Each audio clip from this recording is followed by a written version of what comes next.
पूर्व सीएम बाबूलाल गौर ने दिग्विजय सिंह के मंदिर जाने पर बड़ा बयान दिया है। दरअसल बाबूलाल गौर ने कहा कि अगर दिग्विजय सिंह हिंदू हैं तो वह अयोध्या में राम मंदिर बनाने के समर्थन में खड़े क्यों नहीं होते हैं। इसके साथ ही उन्होंने कहा है कि कांग्रेस के नेता सिर्फ वोट के लिए मंदिर जाते हैं। वहीं उन्होंने विधायक आरिफ अकील पर भी जमकर निशाना साधा। देखिए रिपोर्ट। बाबूलाल गौर ने दिग्विजय सिंह पर साधा निशाना।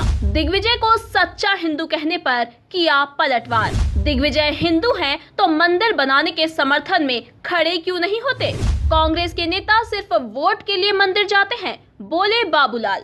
लोकसभा चुनाव में देश की सबसे हॉट सीट बन चुका भोपाल का सियासी माहौल दिन पर दिन गर्मा रहा है, तो वहीं नेताओं के जुबानी हमले भी तेज हो गए हैं। चुनावी चर्चा और अखबार की सुर्खियों में हर तरफ बस कांग्रेस नेता दिग्विजय सिंह छाए हुए हैं। तो वहीं मध्य प्रदेश के पूर्व सीएम बाबूलाल गौर ने अपने पुराने दोस्त दिग्विजय सिंह के मंदिर जाने पर बड़ा जुबानी हमला बोला है। गौर ने कहा कि अगर दिग्विजय हिंदू हैं तो अयोध्या राम मंदिर बनाने के समर्थन में खड़े क्यों नहीं होते हैं। कांग्रेस के नेता सिर्फ वोट के लिए मंदिर जाते हैं। जब चुनाव आता है तो कहते हैं हम हिंदू हैं, हम मंदिर जा रहे हैं, पुराने दर्शन करने जा रहे हैं, जैन आचार्य की जा रहे हैं, तो इसकी आवश्यकता क्या। रोज जाओ ना। लेकिन कांग्रेस का ये फैशन हो गया है कि जब चुनाव आता है कि हम हिंदू हैं, जनेऊ दिखाते हैं, तिलक दिखाते हैं। इस प्रकार का हिंदू नहीं होता। ये वोट के लिए कर रहा है।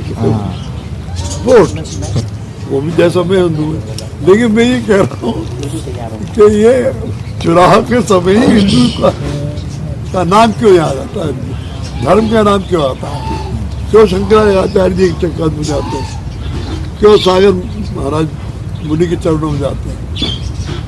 इसके पहले क्यों सवाल ये। और आरिफ अकील साहब को तो कह ही नहीं था कि वो हिंदू है, पक्के हिंदू है, सच्चे हिंदू। सच्चा हिंदू तो राम मंदिर का समर्थन करता है। साथ ही उन्होंने आरिफ अकील के दिग्विजय को सच्चा हिंदू कहने पर भी पलटवार किया है।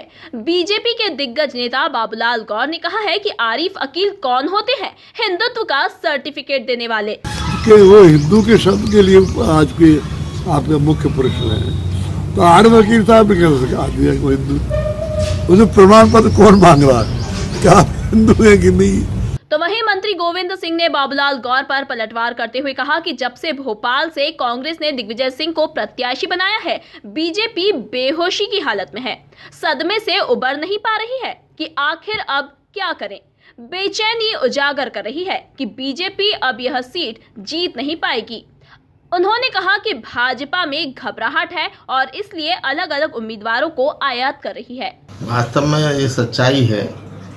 जब से पूर्व मुख्यमंत्री माननीय दिग्विजय सिंह का नाम कांग्रेस पार्टी ने भोपाल में लोकसभा प्रत्याशी बनाया है, उस समय से बीजेपी पूरी कोलैप्स की स्थिति में है, बेहोश पड़ी है।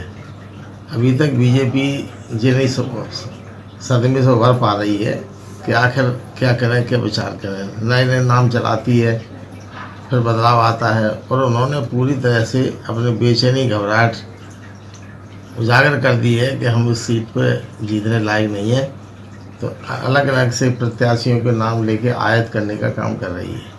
कुल मिलाकर दिग्विजय सिंह 16 साल बाद कोई चुनाव लड़ रहे हैं। 2003 में सत्ता से बेदखल होने के बाद लंबे संघर्ष के बाद दिग्विजय की वापसी हुई है, जिसके चलते देश भर की नजर इस सीट पर होने वाले मुकाबले पर है। वहीं अपने मजबूत गढ़ में ही भाजपा प्रत्याशी तय नहीं कर पा रही है, तो पूर्व सीएम बाबूलाल गौर के जुबानी हमले के मायने राजनीतिक पंडित अपने हिसाब से निकाल रहे हैं। बहरहाल भोपाल में इस बार कांटे की टक्कर होने की संभावनाएं बताई जा रही हैं। Bureau report, MP news, Bhopal.